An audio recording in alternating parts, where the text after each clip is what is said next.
17. I will die fighting for my freedom before I will ever live on my knees. I do not seek war or bloodshed. I want nothing more than to find the girl of my dreams and raise a family in a quiet little corner of this country. Yesterday, there were a lot of big wins for the GOP, and one amazing story comes out of Utah. Mia Love, who has been on this program before, she joins me now to talk about her great win last night. Let's see, Mia, what I'm trying to show here is how racist and awful the Tea Partiers are, because you are another Tea Party find, another Tea Party candidate. You're Haitian. Has there ever been a Haitian American in Congress? Not that I know of. Okay. You're a black woman Republican. I don't think that's happened before, has it? I don't think so, okay. No. You're a black woman Republican Mormon from Utah. Yes. And Haitian. I mean, you got the world cornered here. You've broken all kinds of barriers.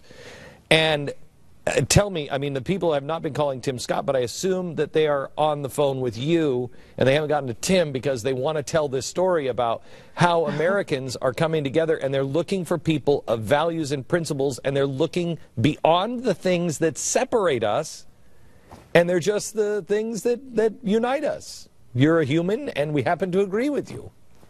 Crazy. Well, I am proud of Utah. I have to say, I am so proud of my home state. You know, I am referred to as a mother, a wife, a Utahn, and a proud American. And you know, we reject the idea that we elect people based on race or gender. We want to make sure that we're electing individuals based on their principles and their values, and those principles match Utah. And so I am so proud of the state of Utah.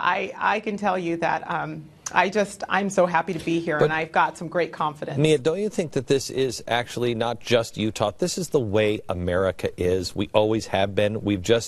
They've tried to sell this now for 8 years that we are a racist nation.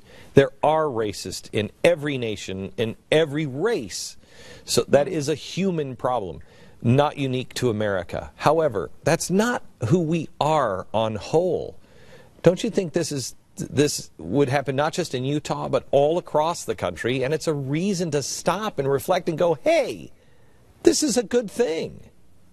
I think this is a good thing. You know, I said at the Republican National Convention that this president would like to separate us based on those qualities: race, social status, income levels, and we need to reject that. What's great about American exceptionalism is the fact that we are individuals, free to make decisions in our own homes and in our communities, and we need to make sure we preserve all of those things. And again, I have to tell you, with everything that's happening around the nation and what's happened in the state of Utah here, and with Senator Tim Scott, there's some cause for confidence, and I think that we can really get some work done. So what is it that you feel we have to do? When you get in, what is the thing that is burning a hole inside of you that's saying, I have got to be a part of this? What is it?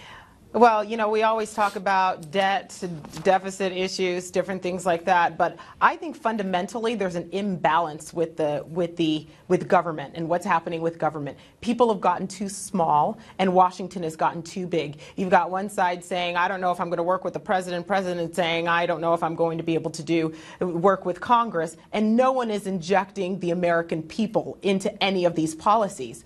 I mean, the last time I checked, government belongs to us. We don't belong to government, and they're playing ping pong with our lives and doing it in a vacuum, you know, creating all of these policies that they don't have to live by, and yet we have to suffer the brunt of these policies. And I think it's time for us to inject ourselves and say, look, we're going to be involved in the decision making, and we are no longer going to let you, the political elites, hold the reins of our lives. I don't want to put you in a bad situation and have you answer something for the party, so I just want to ask you. I haven't been able to find the GOP, what they stand for. I have no idea what this election was about. It was literally about individuals and what those individuals had to say. It wasn't some grand, hey, everybody believes the GOP is the right answer. It was discussed with what is happening with both parties and what's happening with the policies of this administration in Washington, D.C. But then it was also a connection with the individuals. if you had control and could say, hey, I think as a party we should be for this. Forget about being against something. We're for this. What would it be? It would be open up opportunities for anyone willing to work for the American dream. That's what it would be. Do you foresee that as a possibility in Washington, D.C.?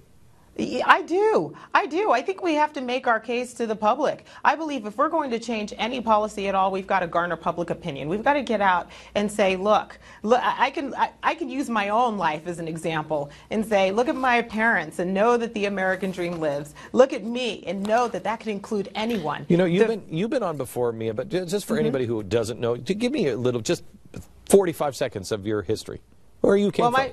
My parents immigrated from Haiti. I was born in New York. My parents had just $10 in their pocket, and they worked several jobs to make ends meet. And they taught me about personal responsibility, fiscal discipline, making sure that I was responsible for my life and took responsibility for things. And here I am. Only in this country can you come with $10 in your pocket and have a daughter who is going to represent her district in the United States Congress. That is the American dream. I think that, you know, this is about taking people from the lowest common denominator and bringing them up beyond. This is where you get your belief in the underdog and your love for the David and Goliath story? That is my foundation. That is my foundation, that anyone has the opportunity to be as ordinary or as extraordinary as they choose to be. There is no one that is just predestined to be poor. And we need to make sure that we give people the opportunity to work hard and be able to have control of their lives. Elise Stefanik is the youngest woman now to serve in Congress. She's 30 years old. She's a Republican. I just keep coming back. War on women, war on blacks, the Tea Party are racist and they're violent. Look at what the Tea Party has done. It shatters everything. And I tell you, Mia, I hope that people in the media start calling you and start